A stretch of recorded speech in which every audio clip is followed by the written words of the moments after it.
Ceci est un livre audio autogénéré par Google. Avant-propos. Toute voie spirituelle authentique naît de la rencontre entre une révélation, message originel du fondateur, et une tradition culturelle.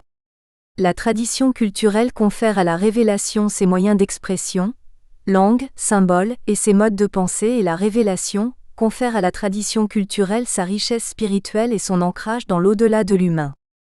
Le message originel du Bouddha, appelé Dharma, a ainsi rencontré les différentes traditions culturelles des pays où il s'est implanté au fil des siècles, offrant à chacun d'eux sa richesse doctrinale et les pratiques permettant de traduire celle-ci dans un vécu et une expérience intérieure. En effet, loin de n'être qu'une théorie offerte à la spéculation du lecteur, le Dharma est, comme souligné souvent par son fondateur, une médecine proposant divers remèdes à appliquer pour soigner la maladie de dukkha, sentiment d'incomplétude inhérent à l'existence conditionnée et générant diverses formes de souffrance existentielle et psychologique.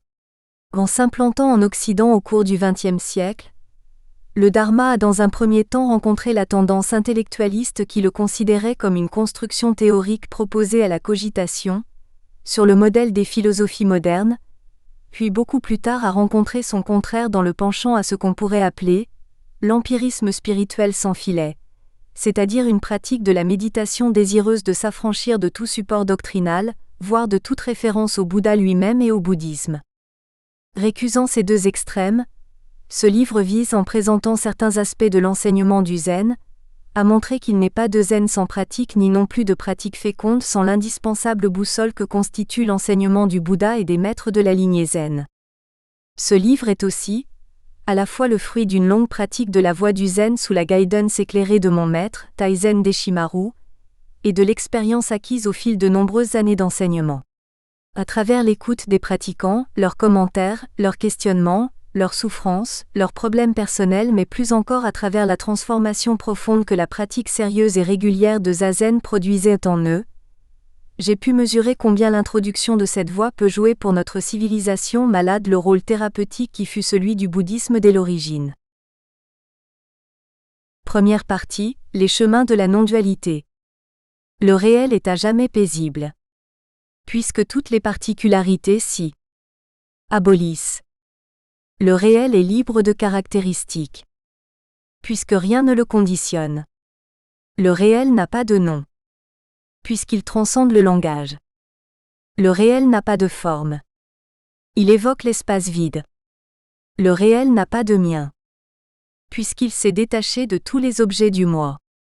Le réel n'augmente ni ne diminue. Il ne naît ni ne meurt. Il n'a pas de principe où se réabsorber. Il transcende la vue, l'ouïe, l'odorat, le goût. Le toucher et la pensée. Il est éternellement lui-même et immuable. Sutra de Vimalakirti. La vision non-duelle. En quoi consiste la vision non-duelle ?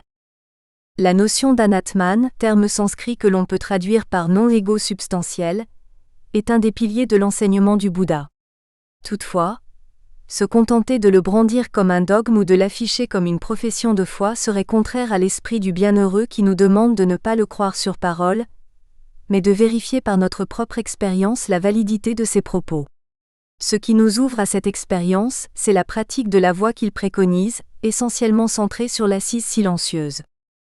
C'est en effet une telle pratique qui nous fait percevoir de plus en plus finement que les phénomènes tant intérieurs qu'extérieurs n'existent que par interdépendance et ne cessent de changer, d'apparaître et de disparaître, d'être remplacés par autre chose comme les images d'un film.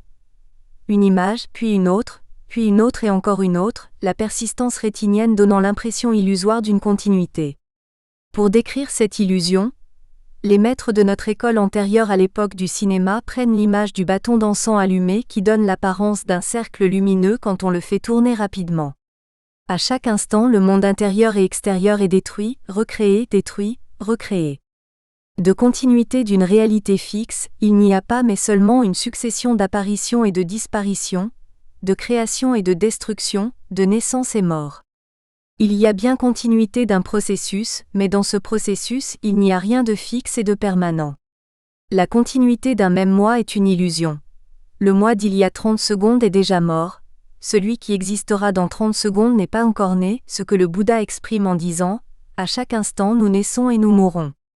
Quand on dit, en regardant une photo, « C'est moi quand j'étais petit », on sous-entend qu'un même moi a grandi, a fait des études, a commencé une vie professionnelle, s'est marié, a pris sa retraite. En somme, on sous-entend la continuité d'un même moi affecté de certains changements relatifs au corps, au développement des facultés intellectuelles et au statut social. Ce faisant, on tombe dans l'illusion d'un Atman contre laquelle le Bouddha nous met si fortement en garde, dans l'illusion d'un moi substantiel que Maître Deshimaru a si fortement pointé du doigt.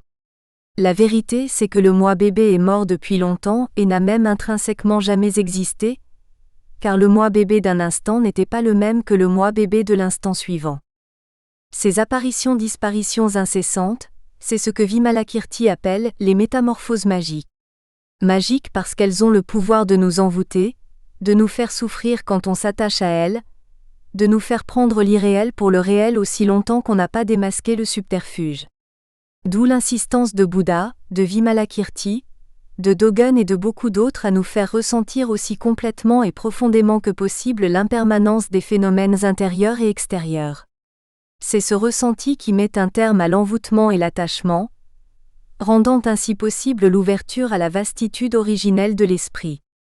Que ce subterfuge soit difficile à éradiquer et que la tendance à prêter une réalité substantielle aux phénomènes soit tenace, l'œuvre de Nagarjuna en est l'attestation. Moine bouddhiste, Nagarjuna naquit dans le sud de l'Inde, dans une famille brahmane, à la fin du 1er siècle après Jésus-Christ. Il passa une grande partie de sa vie à Sriparvata, dans un monastère construit par son ami et mécène, le roi Gautamiputra. C'est pour lui qu'il écrivit la lettre à un ami et la guirlande de joyaux. Parmi les nombreux ouvrages qui lui sont attribués, le plus important est sans nul doute le traité de la voie médiane, appelé parfois le traité du milieu, ouvrage fondateur de l'école madhyamika. Il y accomplit ce qu'il considère comme une véritable mission, à savoir restaurer l'authenticité de l'enseignement du Bouddha, menacé par certaines écoles bouddhiques qui, au fil du temps, avaient développé des conceptions en contradiction avec un des points clés de l'enseignement du Bouddha, à savoir l'enchaînement causal et l'interdépendance réciproque des phénomènes comme seule et unique loi de détermination du réel, loi auquel l'univers dans sa totalité est soumis, ce que le Bouddha appelle la loi de la production conditionnée. Ce que Nagarjuna constate, c'est que dans certaines écoles bouddhistes de son époque, cet enseignement essentiel du Bouddha a été dévoyé par un retour à des conceptions substantialistes des phénomènes. Aux yeux de Nagarjuna, c'est grave car cela trahit un des piliers de la doctrine de l'éveillé et plus grave encore, neutralise son potentiel libérateur. Il s'agit donc, pour Nagarjuna, de restituer à cette doctrine son authenticité et par conséquent sa fonction de rampe d'accès au nirvana. Tel est l'objet de son œuvre maîtresse, le traité du milieu. Pour remplir cet objectif, Nagarjuna va s'appliquer à démontrer que la vacuité des phénomènes, c'est-à-dire le fait qu'ils n'ont pas de substance, qu'ils sont impermanents et produits par interdépendance, rend caduque toute position théorique à leur égard. En effet, les phénomènes n'ayant pas de substance, c'est-à-dire de nature propre, on ne peut à leur sujet ni affirmer ni nier quoi que ce soit. C'est tout le contraire de ce que fait ordinairement la pensée en s'appuyant sur la logique classique basée sur le principe d'identité, sur le principe de non-contradiction et sur le principe du tiers exclu. Illustrons ces trois principes par un exemple où A représente quelque phénomène que ce soit. Selon cette logique classique issue d'Aristote, le principe d'identité affirme que A est A, le principe de non-contradiction que si A est A, on ne peut affirmer son contraire, à savoir que A n'est pas A, le principe de tiers exclut qu'il n'y a pas de troisième solution possible. Ou A est A ou A n'est pas A, la troisième solution que A est A mais en même temps n'est pas A n'est pas acceptable. Illustrons à présent ces trois principes de la logique classique, ou dualiste, en prenant l'exemple de ce phénomène particulier appelé arbre. Nous aurons un arbre est un arbre, principe d'identité. On ne peut à la fois dire d'un arbre qu'il est un arbre et qu'il n'est pas un arbre, principe de non-contradiction. Ou arbre il est ou arbre il n'est pas. Il n'y a pas d'autre alternative, principe de tiers exclu. La prise en compte par Nagarjuna du caractère non substantiel des phénomènes le conduit à faire voler en éclats cette logique classique, ou dualiste, qui a pour présupposé illusoire qu'un phénomène existe par lui-même, c'est-à-dire à une substance propre. En effet, dit Nagarjuna, le principe d'identité de la logique classique ne peut s'appliquer à aucun phénomène car aucun n'est un univers clos sur lui-même et ayant une identité fixe. Pour revenir à l'exemple de l'arbre, il n'existe que parce que le soleil, l'air, la terre ont fait pousser la graine qu'il était à l'origine, graine qui n'existe que parce que l'arbre d'où elle provient a lui-même existé grâce aux divers éléments ci-devant nommés. Et comme tout phénomène, il est dépourvu de tout caractère fixe puisqu'il apparaît, se développe, vieillit puis se décompose. Tous les phénomènes sont en effet, comme l'a dit le Bouddha, des composés, des agrégats mis provisoirement ensemble. Le principe d'identité de la logique classique est donc une pure vue de l'esprit. Il n'est concrètement applicable à aucun phénomène. Ce principe d'identité étant inapplicable au phénomène, le principe de non-contradiction l'est aussi. En effet, si un arbre n'a pas une existence autonome, si le soleil, l'eau, la terre participent à sa réalité et si celle-ci est impermanente, on peut dire de lui qu'il est un arbre au sens où il se distingue d'un animal mais aussi qu'il n'est pas un arbre puisque d'autres existences que la sienne participent à sa réalité. Et si le principe de non-contradiction est caduc, le principe de tiers exclus l'est aussi puisque ce principe dépend de celui de non-contradiction. On peut donc dire qu'un arbre est un arbre puisqu'il se distingue d'un animal et de tout autre phénomène. Qu'un arbre n'est pas un arbre puisqu'il n'a aucune réalité substantielle, puisque d'autres éléments extérieurs à lui contribuent à le faire exister. Qu'un arbre est un arbre et n'est pas un arbre. Qu'un arbre est ni un arbre ni un non-arbre. C'est ainsi qu'en lieu et place de la logique classique qui construit tout un monde de choses qui n'existent pas vraiment, en lisant les hommes dans des représentations fausses du réel source d'illusions et d'attachement qui leur barrent le chemin de la libération de dukkha, Nagarjuna met en œuvre le tétralème, raisonnement constitué de 4, tétra, mot grec qui signifie 4, affirmations et négations qui se neutralisent entre elles, laissant la pensée sans support et invitant ainsi à aller au-delà d'elle. Ce tétralème, Nagarjuna se garde bien d'en revendiquer la paternité, qu'il attribue à Bouddha, avec à l'appui une citation de l'usage que celui-ci en a fait.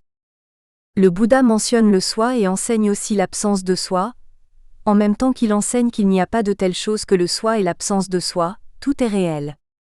Et n'est pas réel. Est à la fois réel et non réel, est ni réel ni non réel. Telle est la leçon du Seigneur Bouddha. Et Nagarjuna de rappeler aussi cet épisode célèbre de la vie du Bouddha, ou à son disciple Katyayana qui lui demande pourquoi il n'a pas répondu à l'alternative que lui soumettait en ces termes son interlocuteur. Les phénomènes sont-ils existants ou non existants ? Le bienheureux répond. Dire qu'ils sont existants serait leur attribuer une permanence qu'ils n'ont pas. Dire qu'ils sont non existants serait adopter une vue nihiliste. C'est pourquoi les sages n'optent ni pour l'existence ni pour la non-existence. On peut observer que l'interlocuteur du Bouddha lui soumet une alternative typique du principe de non-contradiction et du principe de tiers exclus caractéristique de la logique classique et de l'approche dualiste qui la sous-tend. Au contraire d'Aristote qui, dans sa métaphysique, énonce le principe que si l'une de deux propositions contradictoires est vraie, l'autre est donc fausse, le Bouddha n'opte pour aucune de ces deux solutions parce qu'aucune des deux ne rend compte de la nature-non-nature des phénomènes. Nagarjuna se conformera exactement à cette façon qu'a le Bouddha de renvoyer dos à dos deux interlocuteurs qui défendent des thèses opposées. Ainsi, quand il réfute une proposition, il refuse catégoriquement d'adopter la proposition contradictoire à celle qu'il vient de réfuter, attestant par là du fait que sa pensée ne se soumet pas à la logique binaire. Après avoir montré l'inconsistance de l'énoncé qu'il vient de réfuter, il se tait. Par ce silence face à des propositions contradictoires, le Bouddha comme Nagarjuna invite à lâcher prise avec la logique dualiste et à aller au-delà de ce sur quoi la pensée peut se poser en abandonnant tout point de vue particulier et donc forcément limité. C'est une invitation à mettre en pratique cette célèbre phrase du Sutra du Diamant dont Zazen permet de vérifier la pertinence. Si l'esprit ne reste sur rien, le véritable esprit se manifeste. Cette logique du tétralème qui transcende toute logique dualiste est le doigt qui invite à regarder en direction de la vérité ultime, laquelle n'exclut toutefois pas la vérité relative. En effet, Les phénomènes et le moi qui en est une manifestation particulière sont vrais à un certain niveau de réalité.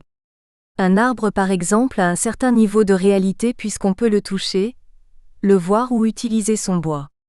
De même, il y a bien à un niveau relatif une apparence d'identité en tout individu qui permet de le caractériser et de le distinguer d'un autre individu.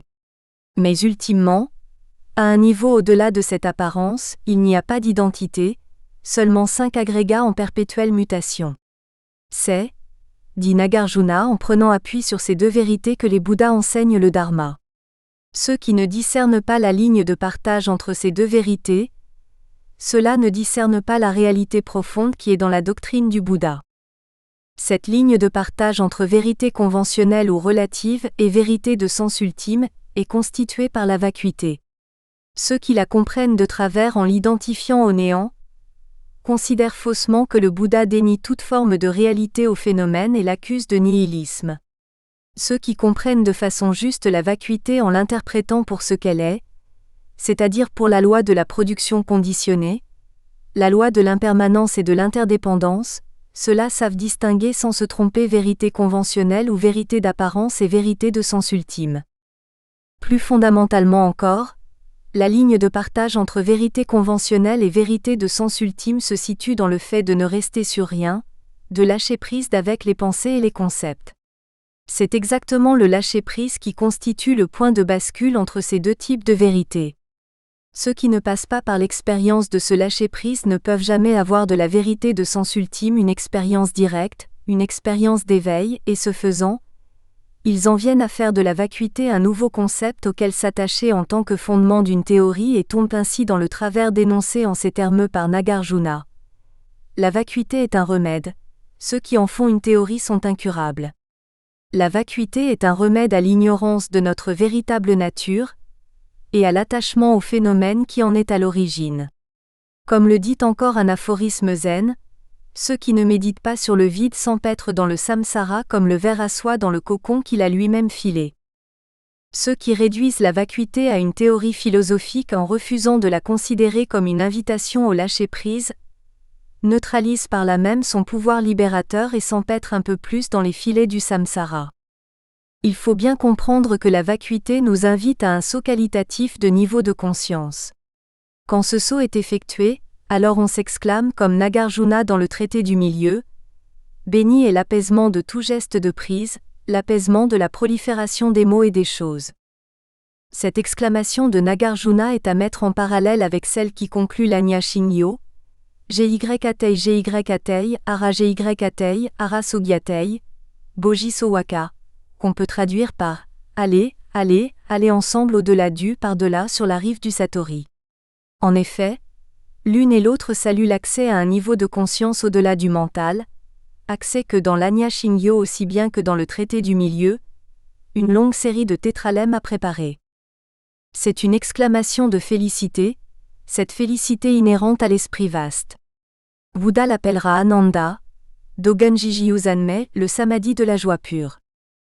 Ainsi, pour que notre vision des phénomènes soit conforme à leur réalité d'être ni existant ni non existant, notre pensée doit se dépouiller de la logique dualiste et adopter une perspective qui s'abstient de toute position théorique tranchée et unilatérale à leur égard. C'est ce que permet le tétralème. C'est par cette démarcation entre vérité conventionnelle et vérité ultime que doivent être envisagées beaucoup de questions touchant à la voie. Ainsi en est-il de la question centrale, qui suis-je ? Envisagée au niveau relatif, on peut y répondre en se référant au corps, je suis grand, ou à nos convictions, je suis croyant, je suis athée, ou à nos sentiments, je suis gai, je suis triste, ou à notre profession, je suis médecin. Envisagée au niveau ultime, on peut citer la déclaration de Bouddha faite après qu'il eut énoncé les 5 agrégats, « Ceci n'est pas moi, ceci n'est pas mien, ceci n'est ni moi ni mien ». En d'autres termes, je ne suis ni le corps ni les sensations ni les perceptions ni les volitions ou les affects ni les différentes consciences en lien avec ces 4 premiers agrégats. Cette pédagogie du ni ceci ni cela, appliquée à la question du « qui suis-je ?», et qui en donne l'approche ultime, traverse toute l'histoire de la transmission depuis le Bouddha jusqu'au patriarche d'aujourd'hui et se fonde sur 2 raisons. la connaissance de notre véritable soi-même n'est pas à produire puisqu'il est déjà présent au cœur de chacun et d'autre part, l'état d'ignorance propre à l'ego en rend impossible une juste et claire perception avant que l'éveil ne l'actualise. Ce qui fait dire à Maître Dogen que l'ignorance illusionne sur l'éveil tandis que le sage s'éveille à ses illusions. En effet, en s'éveillant à ses illusions, ce qu'on est intrinsèquement se découvre aussi naturellement que le soleil se dévoile quand, chassé par le vent, les nuages se dissipent. On peut seulement formuler ce que nous ne sommes pas, corps, pensée, émotions, etc. Ce que nous sommes véritablement ne se formule pas car situé au-delà de toutes les caractéristiques physiques et psychiques par lesquelles on définit d'ordinaire la personne. D'où le fameux « je ne sais pas » de Bodhidharma en réponse à l'empereur qui lui demande « Qui êtes-vous » Si le Zen Soto semble à première vue ne pas beaucoup s'occuper de l'éveil, c'est que la seule manière de s'en occuper vraiment ne consiste pas à le décrire puisqu'étant fondamentalement indescriptible, cela ne ferait qu'égarer les pratiquants dans les dédales du langage et de la pensée discursive, mais bien plutôt consiste à mettre en œuvre cette pédagogie du ni ceci ni cela, si puissamment libératrice. Ce n'est jamais la personne qui est libérée, on se libère de la personne. Et comment s'en libère-t-on sinon en mettant un terme à toutes les identifications qui la constituent ? Se libérer de la personne, c'est aussi se libérer de notre personnage social. Au niveau de la vérité relative, nous sommes tous un personnage social. En effet, nous sommes tous en relation avec les autres et de ce fait se tisse entre eux et nous un jeu de miroir. Nous voulons offrir aux autres une certaine image de nous-mêmes et les autres en retour attendent de nous que nous nous conformions à l'image qu'ils se font de nous. Quand nous nous attachons à la façade sociale ainsi produite, nous nous laissons happer par le paraître et nous éloignons toujours plus de la vérité ultime de ce que nous sommes. Le personnage social, c'est aussi l'ensemble des rôles que nous assumons au sein de notre société, que ce soit au plan familial ou professionnel. Ce qu'on peut constater, c'est que l'immense majorité des hommes s'identifient à ce second aspect du personnage social au point de se définir uniquement par rapport à lui, semblable en cela à un acteur de théâtre ou de cinéma qui se prendrait vraiment pour le personnage qu'il joue. L'homme de la voix doit veiller à jouer au mieux les rôles sociaux que son karma lui assigne, ce qui suppose assumer sans négligence et avec sérieux les responsabilités inhérentes à ces rôles, sans toutefois s'identifier à eux car cela contribuerait aussi à le mettre inexorablement à distance de la vérité ultime de son être qui par nature n'est ni ceci ni cela, ni ses rôles ni ses masques sociaux. Au besoin, l'étymologie est là pour nous le rappeler puisque le mot français personnage vient du latin persona qui désignait à l'origine le masque porté par un acteur de théâtre. Jouons le personnage qui nous est dévolu en n'oubliant pas que ce n'est qu'une représentation, un masque derrière lequel demeure immuable la réalité ultime de ce que l'on est. En ne l'oubliant pas, nous constaterons que jouer nos rôles sociaux sans s'identifier à eux nous libère des souffrances et remous émotionnels attachés au fonctionnement égocentrique qui fait de toute une histoire personnelle, et nous aide ainsi à vivre les situations et les relations à autrui avec beaucoup plus de sérénité et de lucidité. En effet, bien souvent on croit qu'on souffre d'une situation alors qu'on souffre de notre incapacité à la vivre autrement qu'à partir de l'ego. La pédagogie du ni ceci ni cela, appliquée à la question du « qui suis-je ?», est un remède radical à beaucoup de souffrances. Comment réaliser la vision non-duelle ? La voie du Bouddha nous invite expressément à emprunter le chemin de la non-dualité. De plusieurs pratiquants attentifs à le parcourir, j'ai reçu le témoignage qu'il leur était relativement aisé de se sentir en unité avec la nature, mais beaucoup plus difficile d'éprouver le même ressenti avec leurs semblables. C'est, je crois, le cas de tout le monde. Outre la pratique régulière et assidue de l'assise silencieuse, zazen, plusieurs grands moyens s'offrent à nous pour dépasser peu à peu cette difficulté. Le premier consiste à s'appliquer à voir l'autre comme Bouddha, c'est-à-dire à le considérer dans ce qu'il est réellement, fût-ce à l'état potentiel, et à concrétiser ce type de regard dans la pratique du service désintéressé et de la parole bienveillante. C'est ce chemin que Dogen préconise dans le chapitre Bodhisattva Shishobo du Shobogenso, les 4 attributs pratiques du Bodhisattva. Le second moyen, qui n'est antinomique du précédent qu'en apparence, consiste à, non seulement ne pas nier les différences de l'autre par rapport à moi, mais les accepter pleinement.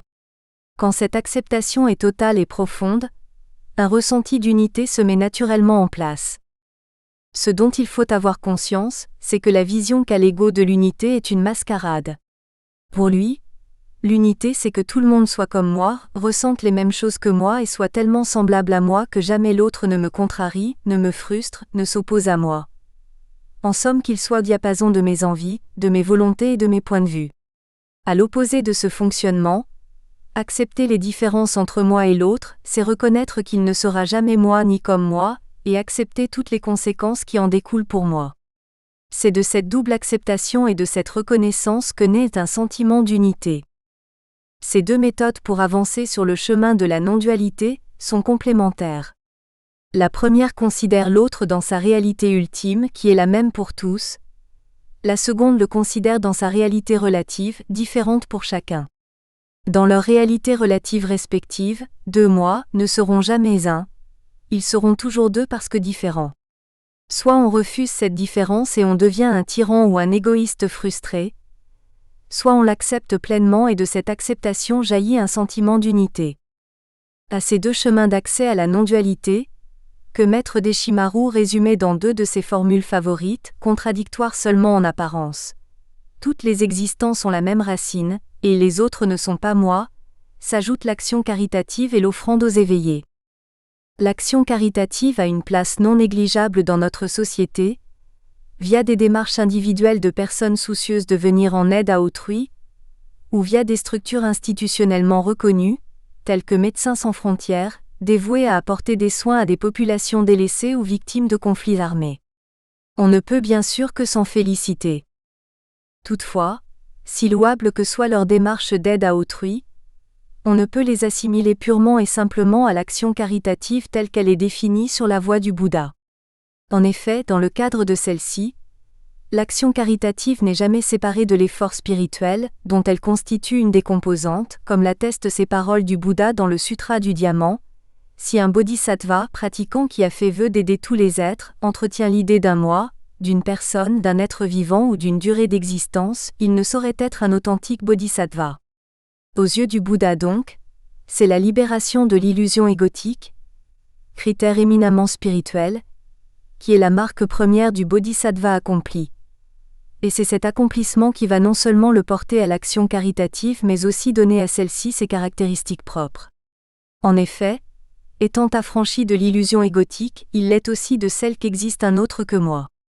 Dès lors, son aide ne va pas lui apparaître comme une aide aux autres, puisqu'il se vit comme un avec l'univers entier et toutes les existences. Pour la même raison, la compassion qui émane de lui n'est pas préméditée ni mue par une intention morale, elle est aussi naturelle et spontanée que celle que l'homme ordinaire éprouve pour lui-même. La seule différence, mais elle est immense, c'est que le lui-même de l'homme ordinaire est circonscrit au périmètre de son ego alors que le lui-même du véritable bodhisattva s'étend à tout l'univers, avec pour conséquence une compassion conditionnelle et restreinte dans le premier cas, inconditionnelle et illimitée dans le second. Le niveau spirituel atteint par l'authentique bodhisattva tel que le Bouddha le définit, est assurément très élevé, et c'est précisément dans l'optique de s'aider à le réaliser que l'apprenti bodhisattva doit envisager l'action caritative et non dans la seule optique sociale, certes louable, d'une aide à autrui. C'est pourquoi quand il aide ou sert autrui, il doit le faire en abandonnant la perspective dualiste moi-autrui au profit de celle qui considère que Bouddha sert Bouddha et non qu'un moi sert ou aide un autre que moi. C'est ce que recommande Dogen dans le chapitre Bodhisattva Shishobo, les 4 attributs pratiques du Bodhisattva, du Shobogenso, où il fait de la pratique du don, de la parole bienveillante, de l'action altruiste et de l'harmonie, accomplie en total désintéressement, autant de moyens proposés à l'apprenti bodhisattva pour s'affranchir du dualisme illusoire moi-autrui. Ainsi, l'action caritative du bodhisattva telle que l'envisagent ces deux éminents maîtres doit, outre l'aide matérielle et morale qu'elle apporte à autrui, être accomplie dans des dispositions intérieures qui la rendent spirituellement féconde pour leur auteur. Ou pour le dire autrement, à sa dimension naturellement horizontale doit s'adjoindre une dimension verticale, marque de la vocation ultime de l'homme à s'accomplir spirituellement. Il en est ainsi parce que sur toute voie spirituelle authentique, la perspective ultime, celle de la libération et de l'éveil, est toujours prévalente. Cela ne signifie pas que la pratique de la voie doive se faire au détriment de l'action caritative, mais qu'elles doivent en inspirer les principes et en guider la mise en œuvre. C'est aussi cette perspective de l'éveil qui est au cœur de la pratique de l'offrande aux éveillés. Elle est fortement recommandée par Dogen, comme en témoignent ces quelques lignes du chapitre Kuyo Shobutsu, faire offrande aux éveillés, du Shobogenso. Quand on fait offrande aux éveillés du passé et qu'on se fait moine pour les suivre, on devient soi-même éveillé. C'est grâce au mérite de l'offrande faite aux éveillés que soi-même on devient éveillé. Les êtres qui n'ont jamais fait d'offrande à un seul éveillé, comment pourraient-ils eux-mêmes s'éveiller? On ne peut jamais s'éveiller sans cause. Cette dernière remarque pointe le paradoxe de l'éveil. Bien qu'en tant que tel il soit sans cause puisqu'inconditionné et originellement présent en chacun, sa réalisation suppose la mise en œuvre de pratiques qui font office de cause y donnant accès.